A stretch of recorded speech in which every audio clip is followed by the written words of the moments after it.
My total testosterone is 309. Is that low? That's the question that I got today. And this person said that they went and had their labs drawn with their PCP. Their total testosterone was 309. They didn't even check, the physician did not even check what his free testosterone is. When your free testosterone is the actual bioavailable testosterone that you have left after your body has produces albumin and sex hormone binding globulin that kind of binds to your total testosterone, leaving you whatever's left over to be used. So they didn't even check a free testosterone. Let's not forget that 300 to basically 1100, depending on what lab you go to, is normal testosterone levels for men. So 300 to 1100. And can you have symptoms that are consistent with low testosterone at 309?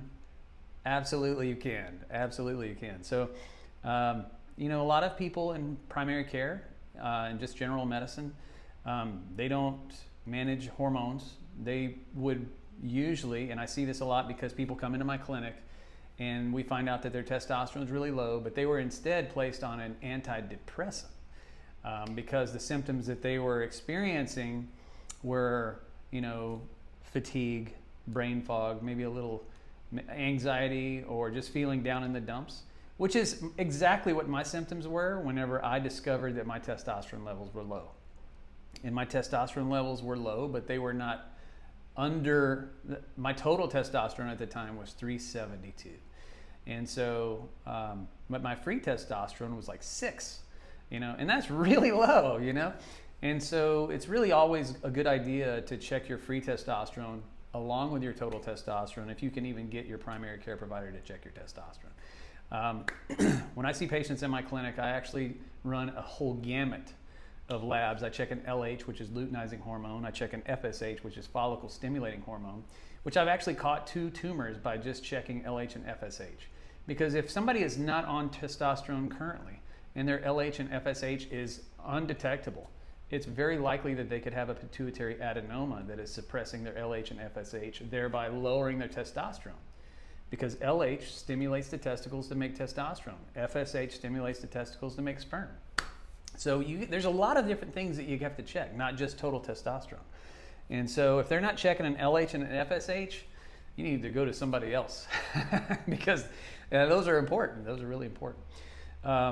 And so, if you guys find this helpful, you might find the TRT blueprint that I created. These are protocols that I use for my patients, including labs, including troubleshooting tips.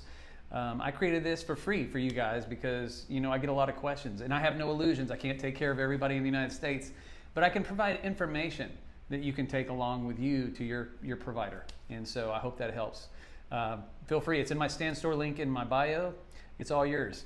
Take care. This is Mike with Next Level TRT. I'm the founder and CEO, and it's a longevity and performance practice in Fort Worth, Texas. And we see patients all over Texas, and we actually now see patients all over Nebraska. So if you have any questions or concerns and you want to hit me up in the DMs, feel free to do that. I try to answer as much as I can, but because I can't answer everything, I do create a lot of free tools. And so nose around up there, you might find some other things that you find valuable and that can help you on your path to improved health and wellness. All right, take care, guys. Mike's out.